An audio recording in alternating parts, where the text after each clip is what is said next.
Okay, so thank you for being with us today. It's really a pleasure. I'm really excited. I'm also a little bit nervous to meet you. Don't be. I am. The number of people that I have fangirled over in my time. When I met Peter S. Beagle for the first time, I went, "Oh my God, you're Peter S. Beagle. Do you know you're Peter S. Beagle?" So you're doing fine.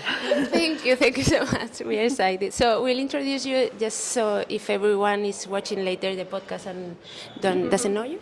Yeah, I'm gonna introduce you by reading a bit your biography. So, Ursula Vernon is an acclaimed American author and illustrator. He uses the pen name T.Kingfisher for her fantasy and fiction works aimed for adult audiences. She began her career writing and illustrating children's books and creating a webcomic, and she's now known for blending genres such as fantasy and horror with her clever humor. She has won multiple awards, including the Hugo, Nebula, Locus, and Dragon Awards, and now she lives on a farm in Pittsboro, North Carolina, with her husband, dogs, and a flock of chickens. I actually have to update that. I moved to New Mexico a year ago. Okay. Still have the husband, the chickens, the dog, just a different state. So Perfect, because we have questions about chickens. So oh, good. That's Yes, great. yes. I am happy to talk about the chickens. Awesome. So we're going to start with the questions. And the first question that we always ask is related to the name of our podcast, which is called Droids and Dreads. And we also, we always ask, are you more a droid or a droid? More a Droid or a druid? Like a robot Or like a mage? Oh, definitely more a magician than a robot. Okay. Yes, I'm not efficient enough to be a robot. I would be one of those ones designed by Elon Musk that has somebody driving it in the back, that's not actually working. But I could do magic, probably. Okay, nice answer. I can see that.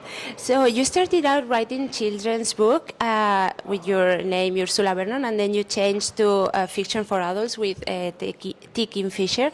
What led you to make this change and also to take a different pen name? Oh, well, when you write children's books, there are a lot of things they don't allow you to put in them. Mm-hmm.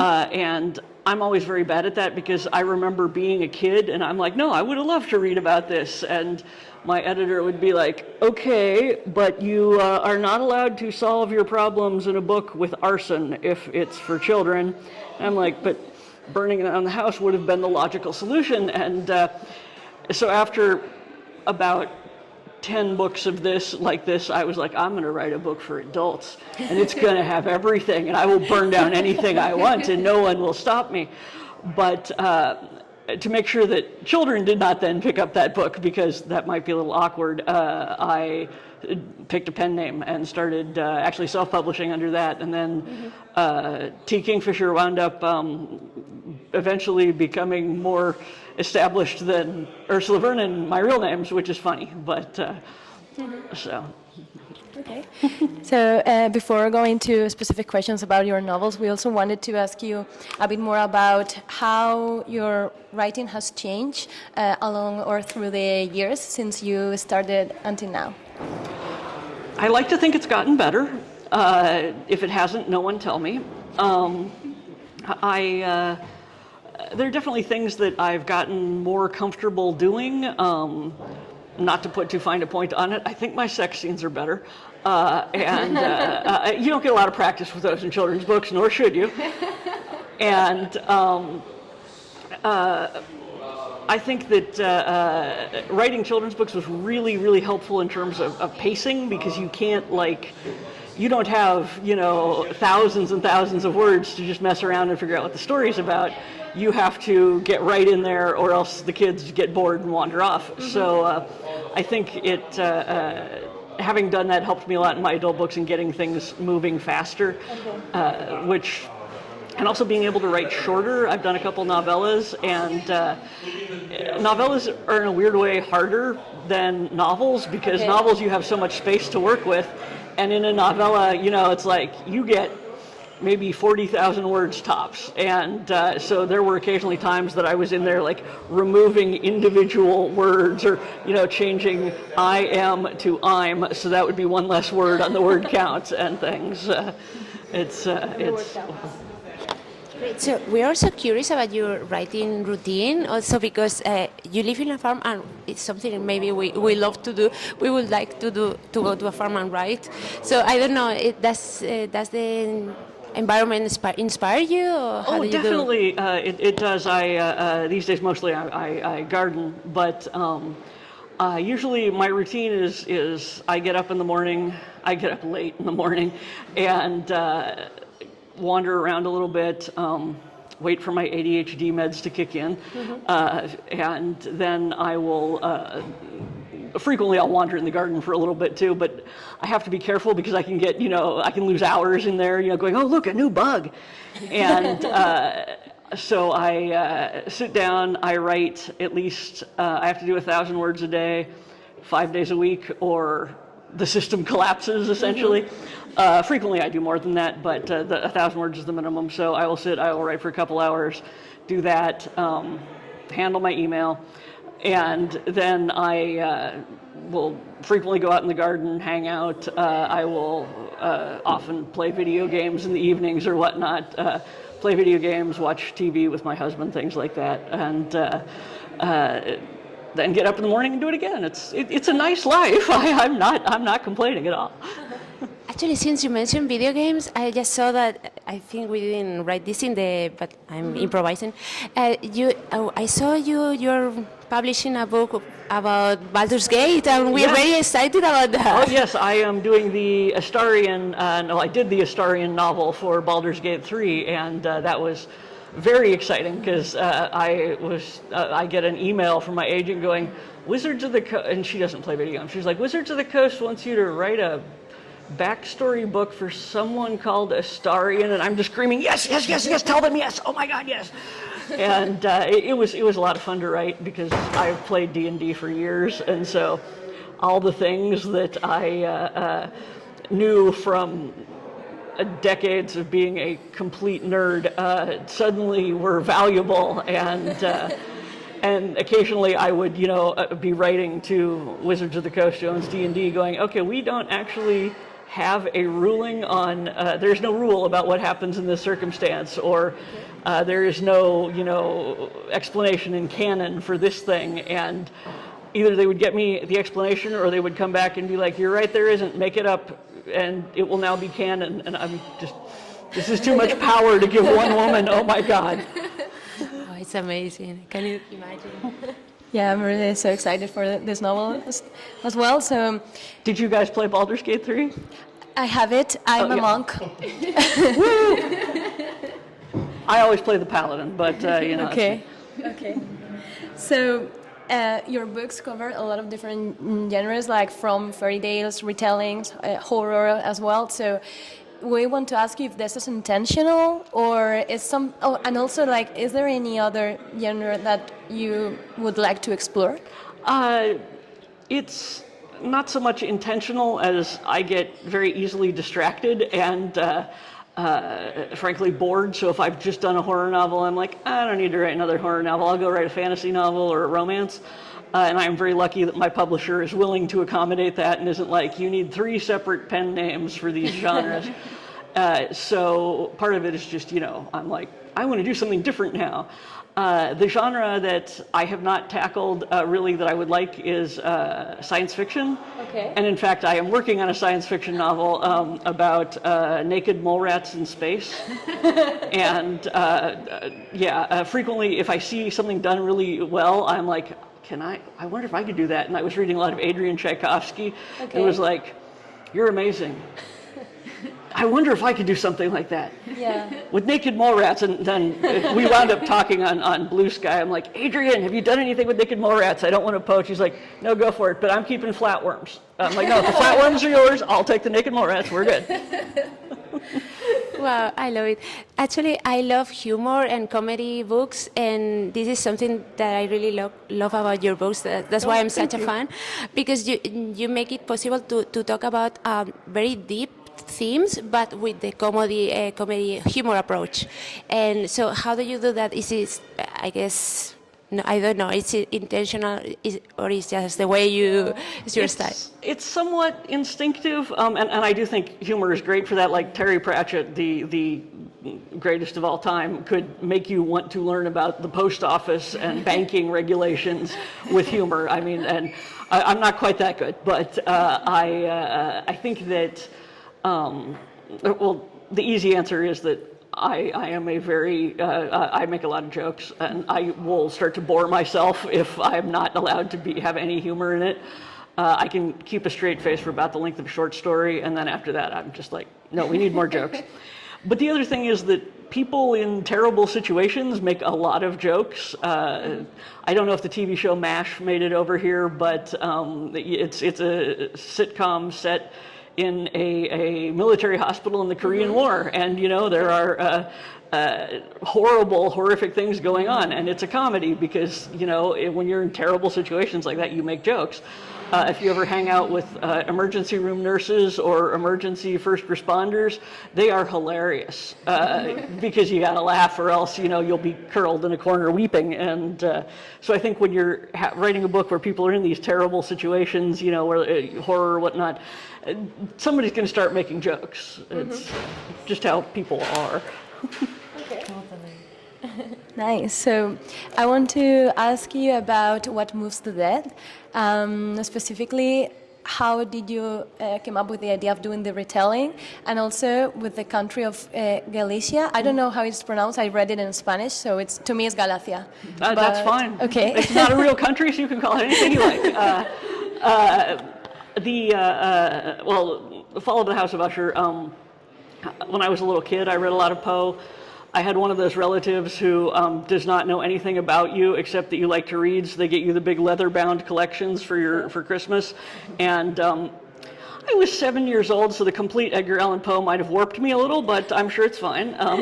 And I had read Fall of the House of Usher then, but I hadn't read it in like 30-some years, and oh God, closer to 40. And so I was like, I'll go reread that. That's one of the classics. And I was like, this is really short. And I think because it looms sort of large in our cultural consciousness, I expected it to be much longer. And also, I'm going, wow, the narrator of this book is useless. Like, the sister is buried alive, rises from the grave, and your friend screams and falls down. She screams and falls down. And the narrator does not check anyone for a pulse, does not drag anyone to safety, just screams and runs out of the house, which is then falling down. And I'm like, this would be a very different book if someone competent was involved and not just going, oh, the horrors. So I started writing it as basically I am going to put one very competent person in there, and it kind of flowed from there. Yeah. But this is great. I think that's why we can empathize totally with the characters, right? Because we are so full of flaws, like with the characters. And another thing I think is common in your books is that very different characters, like kind of eclectic, they have to collaborate together and they become as a kind of a chosen family in a way. Yep. Mm-hmm. So what do you like about that? If I don't know if any of you caught the event yesterday, one of the things I was saying is that there are a lot of books that are about a single chosen hero who saves the world, and I think that, and I mean I've written them, so no I don't get to judge, but I think we kind of did ourselves a disservice because now all of us who grew up on these books feel like we should be able to save the world by ourselves and feel guilty that we are not out, throwing Donald Trump in a volcano in Mordor. And yeah. Come on, where are the Eagles when you need them? So I think that it's much more realistic to have stories where a bunch of people have to work together, because that's really the only way you ever get anything done is collective action. And so I frequently try to do that. Also, I'm very bad about making actual villains. Like I will be like, this will be the villain, and then within about 50 pages, I'm like, no, the villain sort of, understands some of what's going on and clearly is not that bad, and all right, has now become one of the people to work together with and things like that. So basically, if I'm going to write a villain now, I have to spend no time in their head and only see them occasionally, or else I'm like, oh, you got a job to do here, come on. I actually feel your books are very hot punk. Oh, yay. What do you feel about that? Yeah? I'm glad. I feel like the world is a lot right now, the horrors, and so if part of the reason that I write is so that people just get a couple of hours when they are somewhere else with, solvable problems, and which I think is important. We all need a little vacation for our brain. But also, I don't want to write super downer books either. I feel like we need to come away from a book hopefully feeling hopeful or better or stronger or wiser or something. Pratchett could make you read a book and come away feeling wiser and more compassionate, and that was a hell of a talent. I will settle for feeling slightly more well-rested. Sure, and speaking also about main characters, you have strong female characters in your novels that also decide to change their own fate. So we have Mara that decides to save her sister. We have Hala that is like, okay, so I have to escape from my family. I have to do something. So what interests you about writing this kind of narratives? Sadly, I think we are still in a place where women frequently do need to escape from things, and so it, Lord knows, I think we've all been there once or twice in ourselves in our lives. So it is a topic that I think still resounds with a lot of readers, and one of those things where it would be great if no one, if our people read the books and went, what, this never really happens, but we're a ways off from that. But yeah, I think I like stories like that, and I like ones where the heroine is, mostly saves herself and discovers that she can also be competent and do things, even if in both those cases neither of them are, ferocious warrior princesses. And I mean, I loved Xena as much as the next person. I am a straight woman except for Lucy Lawless, but the concept that you can be, a sheltered and nervous individual and still do great things, I think is important, because speaking as a sheltered and nervous individual. So. Totally. And speaking of that, I think it's also very interesting in your characters, especially the female characters like Mara and Hala. They are in their 30s and 40s, and this is amazing, right? Because we always see the teenager who is having a story, but what about older people? Oh yeah. I think part of it is that you like to read about sort of your own age range to an extent. So yeah, if you're writing for young adults, definitely have young adult characters. But for me, I'm 49. I'm jaded, and I'm like, yeah, this eternal love you two have, you're 17. That's not gonna last, guys.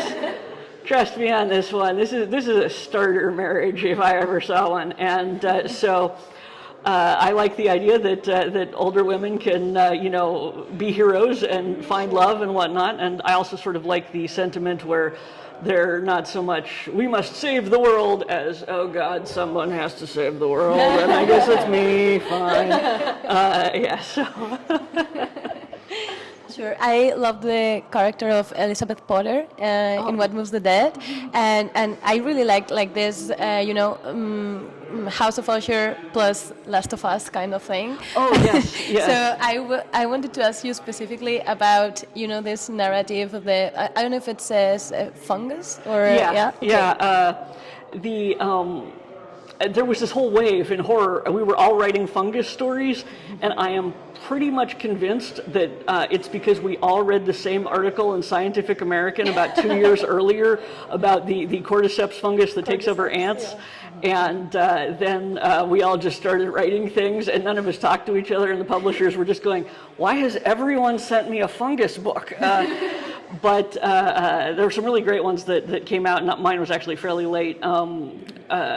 Silvia Moreno Garcia's Mexican Gothic is a brilliant fungus book. And I was working on mine, Fall of the House of Usher, and was sitting there going, okay, I have to use a fungus that has not been used in all the other books, so this can't be cordyceps, this can't be psilocybin. All right, we got to invent something new. And so I was actually talking to some mycologists and some biologists about how to set up a fungus brain in a lake, and it was a lot of fun. Sadly, because the book is set in like 1890 something, they don't have the scientific knowledge to describe it. I'm just basically going, I have an additional paper in the notes about how it would have worked. I promise it was real. I love it. I also love that there are many animals in the books. For example, let's talk about the demonic chicken in Metal and Bone. I love this character. It's amazing. Yes, the demonic chicken in Metal and Bone was actually based on a real chicken that when my husband and I lived in North Carolina, and my husband loves animals and is incredibly sweet and is basically a Disney princess, and little birds come down and sit on him and sing. And he was always very adamant he didn't want chickens, though. And I'm like, chickens are fine. You know, we had them growing up, but whatever. If you don't want them, fine. And then one day there was a chicken in our garden, and I'm like, there's a chicken in the garden. Why is there a chicken in the garden? And we realized it had come from the neighbors, and then one day I see my husband feeding it, and I'm like, oh no, dude, now that's your chicken. This is how this works. And so he goes up the hill to the neighbors and to ask about their chicken, and apparently they had lost all of their chickens to a raccoon. Raccoons will kill chickens given the chance, except this one. And she refused to go into the coop or have anything to do with that, because that was where, you know, so she was sleeping in a tree. She wouldn't come near any of them, and she was in our yard eating. And my husband, I mean, a tragic backstory on a chicken. What can you do? So he built a coop. He got her some friends, and her name was Strong Independent Chicken, because she was a strong independent chicken. And she basically moved in with us. She was the first chicken, and she was very, she did not take any nonsense. And so when I was writing the book, I was like, yeah, demonic chicken. Yeah, okay, it's going to be based on Strong Independent Chicken. And yeah, she lived to be very old too. She was a venerable chicken. So. Amazing. So you have already mentioned some of your references, but we would like to ask you if you could give us like what books have recently inspired you, and since you have also mentioned video games, could you also recommend us some video games? Oh goodness, there are so many good books, and I always immediately draw a blank. Jeffy Kennedy's the Mark of the Tala books have been a lot of fun recently that I read. I have an eternal soft spot for Robin McKinley and anything she writes. Frances Harding is always a delight. As for video games, let's see, I think Baldur's Gate 3 was actually the last big, game like that I played. Borderlands 4. I alternate between the very plot-heavy ones like Baldur's Gate or Horizon Zero Dawn, also one of the few perfect video games, and things where I'm just like, I want to build a little city and keep things from invading, so it varies. Also been watching a lot of anime recently. Finally caught up on Bleach after 19 years since they released 1,000 Year Blood War. And now watching Hunter x Hunter, which is Stepkid recommended, and started out as a very cute little, almost Pokemon-esque, let's go on a quest and find ourselves, and now we're just going, this is not, what? Oh my God. Oh, okay. Oh, Jesus. All right. Standard anime. That's great. And well, just to end the interview, we would like to ask you, because many of our listeners are also starting writers. Mm-hmm. So would you have some advice to someone who's starting, doesn't know how to build a career? In terms of writing, I write out of sequence, so like if I don't start at the beginning and write straight through to the end, I will write random scenes in there. which I find helpful because if I'm really excited about, a scene, I'm like, I will go write that scene, and then I will have somewhere to aim the book at. Read a lot in the genre you want to write. If you want to write romance, read a lot of romance. If you want to write fantasy, read a lot of fantasy. And just a lot of that is so like the not necessarily the rules, but the space you're working in. And if you want to do something wildly different, you will know that it is actually wildly different if you know the genre. Really, there's not a wrong way to write a book as long as you don't end up dead or in jail. So if you have a book at the end, great.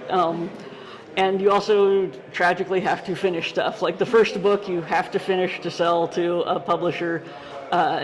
They will not buy the first book usually on spec unless you're famous. After that, you can be like, I have a third of a book, would you like to pay me to finish it? But the first one you still have to finish. Yep. Thank you so much. It's been amazing. I'm so excited to meet you. And It's been a pleasure. Yeah, we're so excited. Oh, thank you very much. I'm so excited. Yes.